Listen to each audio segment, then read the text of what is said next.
Swayam Prabha. Digital India. Educated India.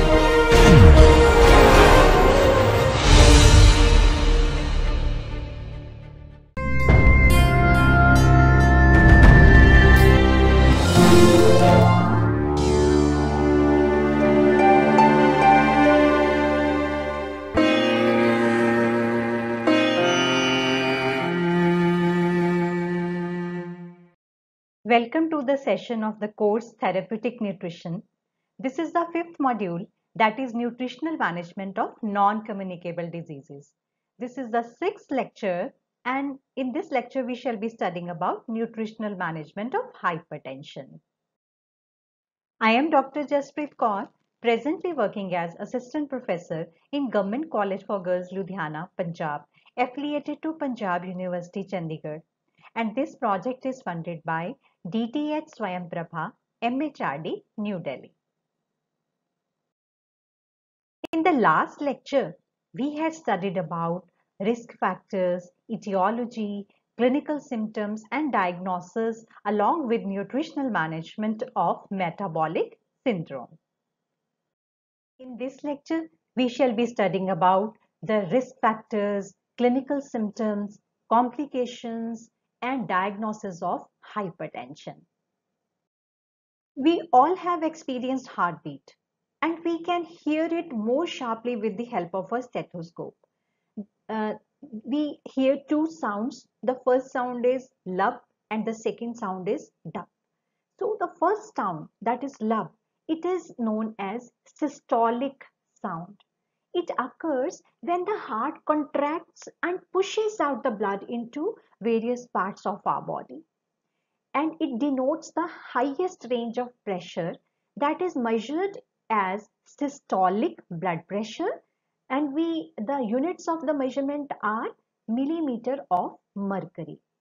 And the second sound, that is dub, this is the sound of relaxation period of heart, when the heart is receiving the blood back from the body, and this indicates diastolic blood pressure, and it denotes the lower blood pressure when we measure it.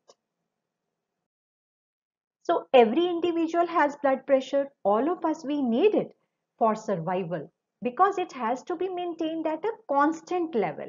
For example, you must have heard 120/80 level. So it is necessary to move the blood through arteries so that we are able to deliver oxygen and nutrients to all the tissues of our body, ranging from head to toe. Hypertension, it is a public health challenge worldwide, and because of its high frequency and associated risks of cardiovascular diseases and kidney disease. So what is hypertension? It is sustained elevated arterial blood pressure when we measure indirectly by an inflatable cuff and blood pressure manometer. We call this sphygmomanometer. It is a symptom, not a disease, and delay in its proper management can actually increase the risk of developing many other serious diseases such as stroke or cardiovascular diseases. Hypertensives, when compared to normotensives, they develop twice as much coronary heart disease, 4 times as much congestive heart failure, and 7 times they are more prone to get stroke. So it is a continuous or graded phenomena, and the risk of hypertension, it actually increases steadily with the blood pressure level, be it either systolic blood pressure or diastolic blood pressure. Now let us see what is the prevalence of hypertension. If we take the World Health Organization data, it says an estimated 1.13 billion people worldwide, they have hypertension, and most of them, that is two-thirds, they are living in low and middle income countries. And in 2015, 1 in 4 men and 1 in 5 men, they had hypertension. and fewer than 1 in 5 people with hypertension, they have problem which is under control. What does this mean? That means 4 out of 5 people, they have uncontrolled hypertension. It is a major cause of premature death worldwide also. So let us see what is the Indian scenario. Hypertension, it is a growing problem in our country also, and it has a significant burden on health system. This epidemic, it is further complicated by the fact that large proportion of our population that is actually unaware of their hypertension status. According to a recent study, overall prevalence of hypertension among our people, that was 30.7%, and the prevalence among women, it was found to be 23.7%. So there is high prevalence of hypertension, and almost 1 in every 3 Indian adult seems to be affected by hypertension. So that is why it is important malady which should be addressed and taken with seriousness. Let us see how to diagnose hypertension. When the person has two elevated blood pressure readings on 2 or more occasions, and patient whose systolic blood pressure or diastolic blood pressure, they are in different categories, they should be diagnosed as having higher category of hypertension. Say if a person has 140 systolic blood pressure, which is a higher thing, but he has a normal 80 diastolic blood pressure, he would be counted towards hypertensive. We have to take the higher value, be it systolic blood pressure or diastolic blood pressure. So this is a classification guidelines by American Heart Association, which we follow. And if we see that normal values, they are, if a person systolic blood pressure is less than 120 and diastolic blood pressure is less than 80, that person will be termed as a normotensive or normal person. But if the systolic blood pressure increases from 120 to 129, this person will be termed as a person having elevated blood pressure, but his diastolic blood pressure is still 80.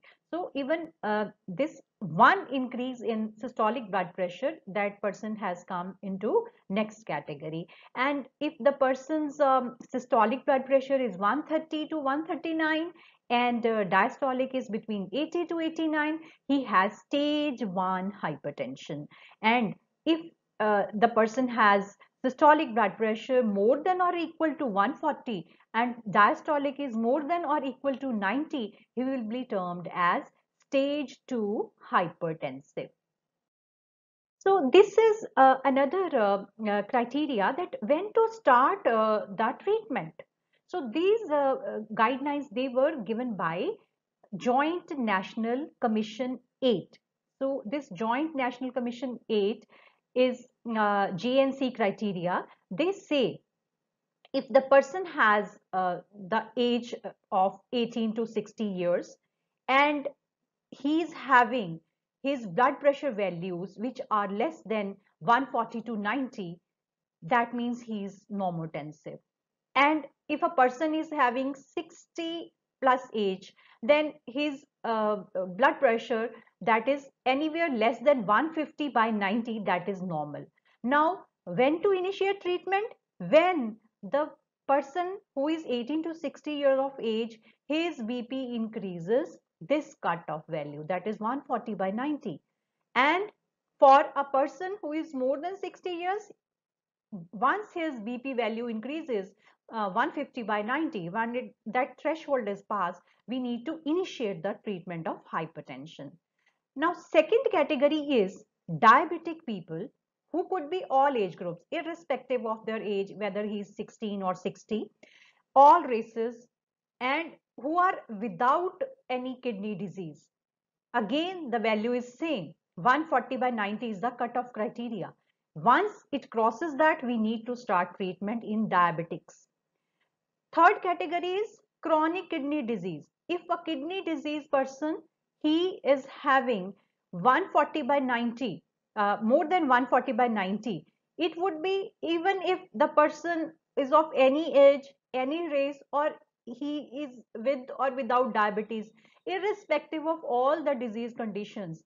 So once the person crosses 140/90, the initiation of treatment has to be started. So broadly, we can say the value of 140/90 is relevant figure which we should keep in our mind. So now let us understand what is the pathophysiology of hypertension.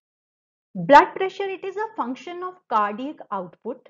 That means what is the amount of blood that is being pumped out by the heart. This value is to be multiplied by the peripheral resistance. What is peripheral resistance? That is the resistance in the blood vessels to the flow of the blood. So the product of cardiac output and peripheral resistance is actually the blood pressure. The diameter of blood vessels actually markedly affects the blood flow.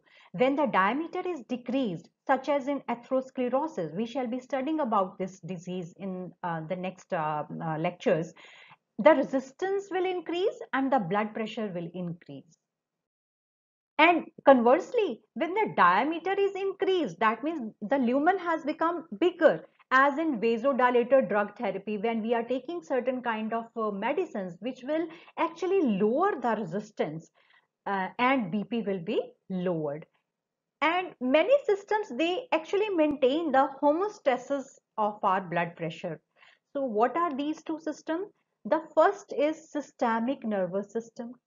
And this systemic nervous system is actually controlling our blood pressure in a short-term basis. And our kidneys, they are controlling our blood pressure on the long-term basis. So in response to fall in blood pressure, whenever the blood pressure falls, this our systemic nervous system, it will secrete norepinephrine. This is a vasoconstrictor. That means it will cause the narrowing of the blood vessel. Naturally, when the lumen of the arteries that will be reduced, it will increase the resistance. And we know that it is output of the blood multiplied by resistance. When the resistance will increase, definitely the blood pressure will also increase.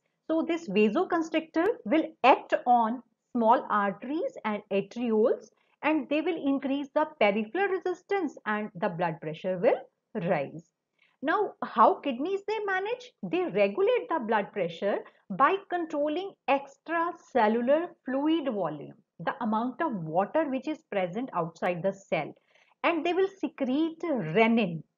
Renin is a compound which will activate a specialized BP regulation system.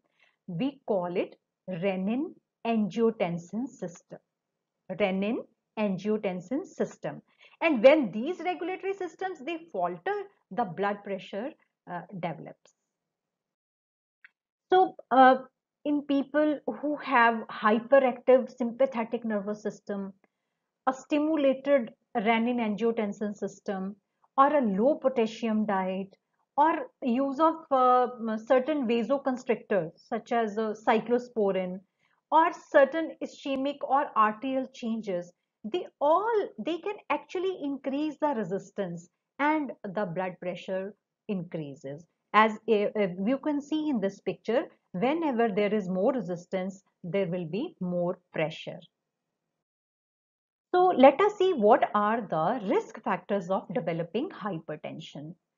These risk factors can be categorized into two categories. The first one is modifiable risk factors. These are the factors which we can alter or which we can control. And non-modifiable, as the name suggests, we do not have any control over them. So let us see what are these modifiable factors first. Weight. If a person is overweight, he is likely to get hypertension. Certain dietary factors, such as if a person is taking too much of saturated fatty acid, he's taking too much of salt, he's taking too less fiber, his potassium levels are low, his calcium levels are low, or he's taking too much of caffeine. All these are dietary factors which have an impact on hypertension. Then sedentary lifestyle, we know It is a modern day's malady. And alcohol addiction, cigarette smoking, and stress. We know it has a strong association with hypertension. So now let us see what are the non-modifiable risk factors which can predispose a person to hypertension. Age, as we know, whenever the person is aging, his association with hypertension that increases. Higher is the age, higher are the chances of getting hypertension. Then it is common in certain races. Genetics, currently it is believed that if you inherit certain genes and when the environmental factors they are not healthy, they can precipitate hypertension. Now coming to gender, it is likely that more males they are prone to hypertension, but after the menopause even females they are have similar risk. And along with that, about 10 to 20% of the general population and 60% of the hypertensive populations, they are thought to be salt sensitive. So whenever they are taking salt, they are likely to get hypertension. It could be in association with pregnancy. So all these are non-modifiable factors. When we talk about primary hypertension, where we do not know what is the exact cause. So more than 90% of the total hypertensive, they are having essential hypertension only. That is called primary hypertension, essential hypertension, or we also call it idiopathic hypertension because we do not know what is the exact cause of the hypertension. And secondary hypertension, it is called when we know what is the actual cause behind hypertension. It could be some renal issue, it could be some medicines such as oral contraceptive, or it could be because of some endocrine diseases which have changed the system, like it could be they have affected the renin angiotensin system, or some water retention has occurred, or it is because of diabetes, or it is because of atherosclerosis. Now let us see what are the different classification of hypertension. It could be primary or it could be secondary. The primary hypertension, it could be when we do not know what is the exact reason. It could be benign hypertension or it could be malignant hypertension because of some kind of malignant growth inside. And secondary reasons, they are when we know that hypertension follows certain pre-existing disease or certain disease will cause hypertension to happen. Now this could be according to because of cardiovascular hypertension, because of some cardiovascular reasons, or it could be because of some endocrine factors. It could be some kidney problems causing hypertension, some neurogenic problem, they can also trigger hypertension, and along with that it can be pregnancy induced hypertension also. So once we have seen what are the general risk factors, let us try to consolidate what is the etiology. Though we do not know what is the exact cause, but certain conditions which the studies they have found consistently associated with hypertension are. So, coming to the etiology again, the first and foremost important factor is genetics. It is the studies they have found that if one of the parent is having hypertension, it is 25% chances are there that the child will also be hypertensive when he crosses all his age and other barriers. And if both the parents they are hypertensive, then it is the chances of getting hypertension in the child would be 45%. Along with that, aldosterone system and excretion of adrenocorticoids and prolactin, they can actually affect blood pressure.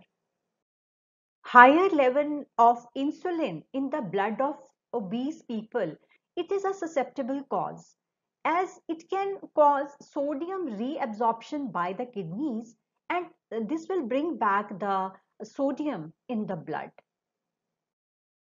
Alcohol addiction is strongly associated with hypertension. Obesity, once the person becomes obese, he's getting hypertension, the chances they are increased markedly, because the heart will have to work extra to send the blood to the different parts of the body, to the peripheral part of the body, and that puts so much of pressure on the heart and the blood pressure rises. Sedentary lifestyle, as we know, because more of the sedentary lifestyle, there will be higher chances of getting overweight, and along with that there will be many systems which will be interacting, causing hypertension.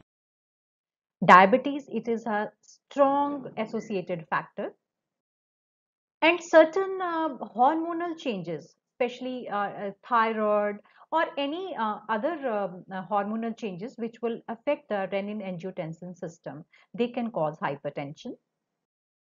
So along with that, certain other deficiencies are also found to be associated with the prevalence of hypertension, such as vitamin D deficiency, or along with high level of salt intake, as we have seen. People who are having low calcium and potassium levels and who have less magnesium intake, they are also likely to get hypertension. And certain type of medicines, they have an impact and they can actually raise the blood pressure.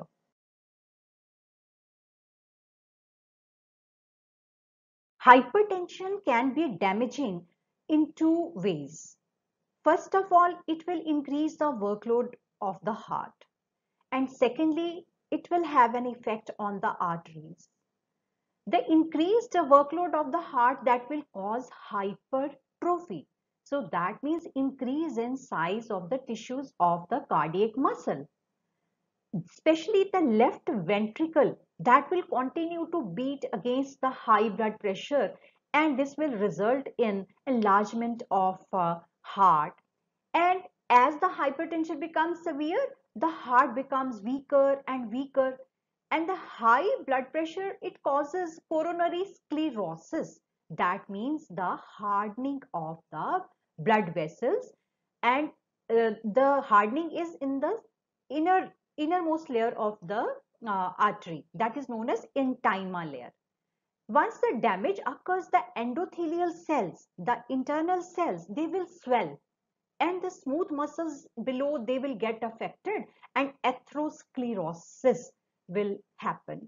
So what is atherosclerosis? That is deposits of cholesterol, calcium and fibrous matter in the inner wall of the arteries, and as a result, the arteries, they will lose their elasticity, and the rupture could happen.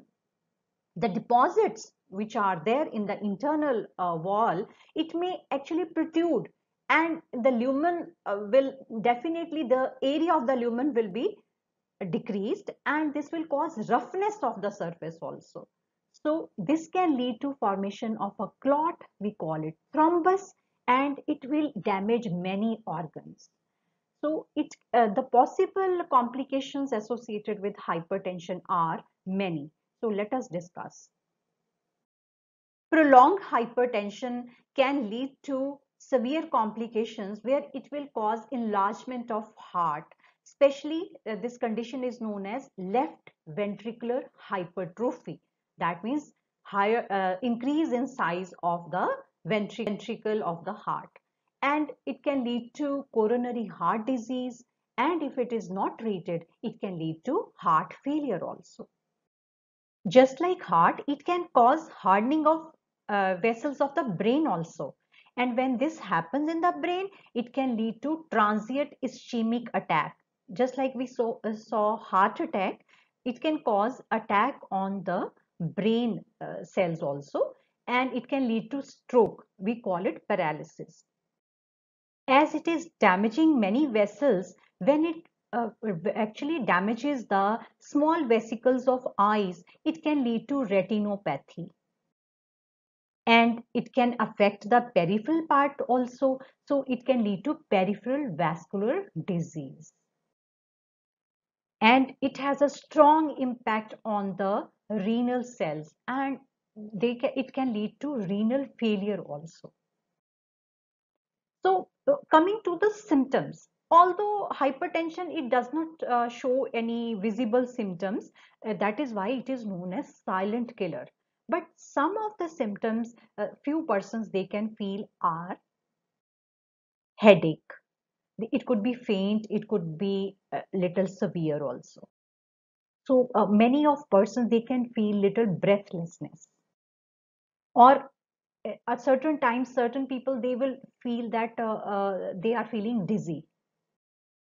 They could feel palpitations of the heart, and they could be feeling that they are skipping some beat. Chest pain could be felt by some, and there could be nosebleed also. Many of them they would have blurred vision. So let us see how to manage hypertension. Hypertension can be managed with the help of right diet, right habits, and right lifestyle. So three type of corrections are needed: diet, your habits, and your lifestyle. Let's see what are the objectives of nutritional management. It is to lower the blood pressure and maintain it at desirable level, to achieve gradual weight loss in overweight and obese individuals. Thirdly, to control sodium intake and manage hypertension in sodium sensitive persons, and maintain fluid and electrolyte balance. Another objective is to maintain adequate nutrition, to lead a healthy lifestyle where this person is ceasing the smoking habit and alcohol consumption is curtailed, along with higher physical activity, and counseling to promote good eating practices so that he is able to make right food choices. And along with that, an important objective is to prevent long-term complications of hypertension. Let us discuss what is the medical nutrition therapy for hypertension. These stages of management are: first is lifestyle modification. So once a person is diagnosed with hypertension, a window period of 3 to 6 months is adopted where the person is counseled enough so that he tries lifestyle modification. And if the person is not successful in treating or managing his hypertension, then medicines they are started along with the third stage, that is the diet modification, where the person has to make certain changes so that he is able to maintain a good control over hypertension along with medicines. So let's summarize what we have studied about hypertension. We have studied that hypertension, it is a public health challenge worldwide because of its high frequency and associated risk of cardiovascular diseases and kidney disease. It is sustained elevated arterial blood pressure when measured indirectly by an inflatable cuff and pressure manometer, that is sphygmomanometer. And 90% of the person they are suffering from primary hypertension, and rest they have secondary hypertension.